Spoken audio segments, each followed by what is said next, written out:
We're just having a discussion here with Miss Edith Head about this necklace. It's the most fascinating thing. What are these? Isn't it extraordinary? It's the only one like it in the world, and it's a collection of old English theater tickets. They were like season passes. You know, like a man now has a season pass to a baseball game. What are they made of? They're made of ivory, and they belong to different people who had certain boxes, you see. I can see. And I had them made into a necklace. Well, how did you ever get started with that? Well, it's rather fun. You're from Texas, aren't you? Yes, Dallas-Fort Worth area. Well, then you should be interested in the fact that years ago, I had only three. There were only three in America. And I went into Dallas to view a March of Dimes fashion show, one of those big charity shows. And the head of the whole drive was the head of your big store. Stanley Market. Stanley Market.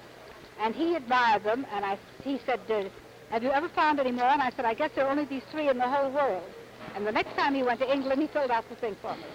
Well, so I've always felt very warm and friendly towards Dallas, Texas. Well, I wouldn't wonder. That is really a magnificent treasure, and I know you must treasure it. Oh, I do. Miss Hay, I'd like to ask you one thing about the costumes that you designed for Natalie Wood in The Great Race. And that is, since it's a period picture, but since it also has a lot of fancy to it, what was your approach to the costumes? Did you research them to make them authentic? Actually, every costume in the picture is a derivation of an authentic costume of the period.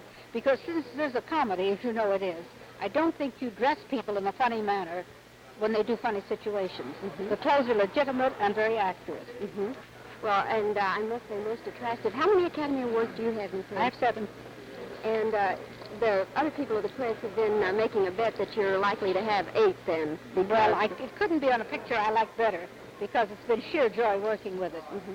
Miss Head, do you find yourself investigating and using any of the new synthetics that come out as far as fabrics are concerned, or do you have certain ones that you favor to work with? I used to be a snob. I used to say unless it's pure silk, pure this and pure that, I won't use it. But I've discovered the synthetics are so much easier to work with, and they last so much longer, that I'm following the trend of all the designers all over the world. And I use the accepted fabrics now, no matter what the label. When you start working on a picture, how early do you get into it?